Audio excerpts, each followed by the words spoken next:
সংযুক্ত আরব আমিরাত দুবাই থেকে ইউরোপে কিভাবে যেতে পারবেন এই নিয়ে আজকে সম্পূর্ণ এই ভিডিওটি।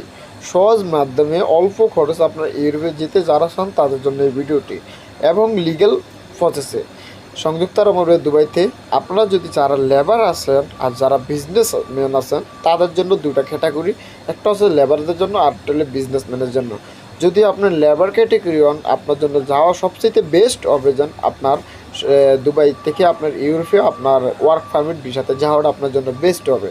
আপনি ওয়ার্ক পারমিট ভিসাতে ভালো একটা এজেন্সি ভালো একটা লোক ধরে আপনি ইউরোপে যেতে পারবেন লিগ্যাল প্রসেসে। হ্যাঁ, আপনার যেরকম ইউরোপের দেশে এখন বর্তমানে আপনার গ্রিসে ভালো অপরচুনিটি সুযোগ দিচ্ছে, আপনার ভিসা হচ্ছে এবং কি পর্তুগাল হচ্ছে, এগুলোতে আপনার যেতে পারেন।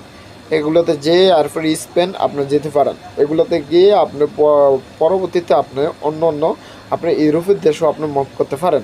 যাই হোক, আপনি যদি ইউরোপে যেতে চান তাহলে আপনার যারা লেবার ক্যাটাগরি আছে যাদের এখানে বেতন কম, ব্যাঙ্ক স্টেটমেন্ট অত ভালো না, বিজনেস ব্যাকগ্রাউন্ড নেই, তাদের জন্য হচ্ছে যেন আমি বলবো যেন আপনারা দুবাই থেকে আপনারা ওয়ার্ক পারমিটের জন্য ট্রাই করুন। হাজার হাজার মানুষ যে যাইতেছে ওয়ার্ক পারমিটে আপনার দুবাই থেকে ইউরোপের দেশ।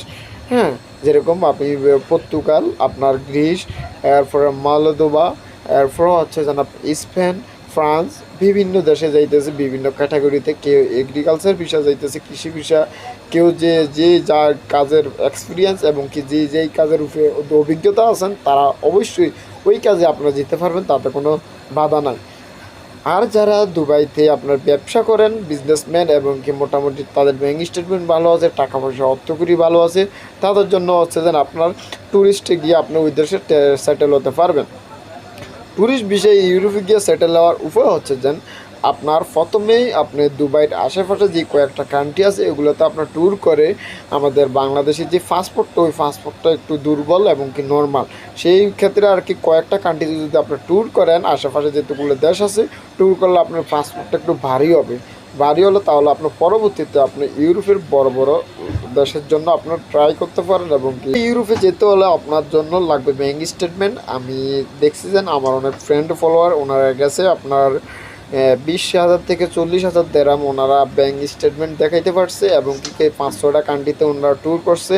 ট্যুর করার পরে ওনারা ইউরোপের আপনার মেন ইউরোপের যে কান্ট্রিগুলো আছে ওগুলোতে আপনার ট্রাই করছে, যেরকম আপনার পর্তুগাল, স্পেন, গ্রিস, এরপর আপনার ইতালি, জার্মানি, ফ্রান্স, বিভিন্ন কান্ট্রিতে আপনারা ওনারা ট্রাই করছে।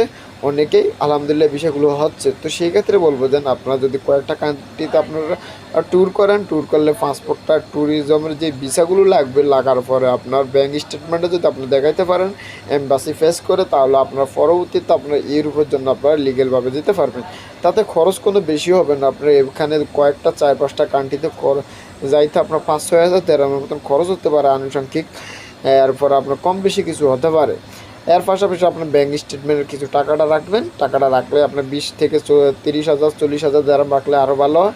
রাখলে আপনি ইউরোপের দেশে আপনার যাইতে পারবেন। আর ব্যাঙ্ক স্টেটমেন্টের যে টাকাটা তো আপনার কাছেই থাকবে, এটা তো কোনো, এটা শুধু একমাত্র দেখানোর জন্য, অন্যদেরকে শো করানোর জন্য।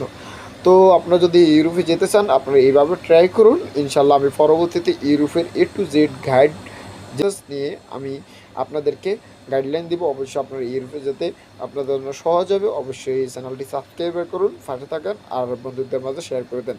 ধন্যবাদ।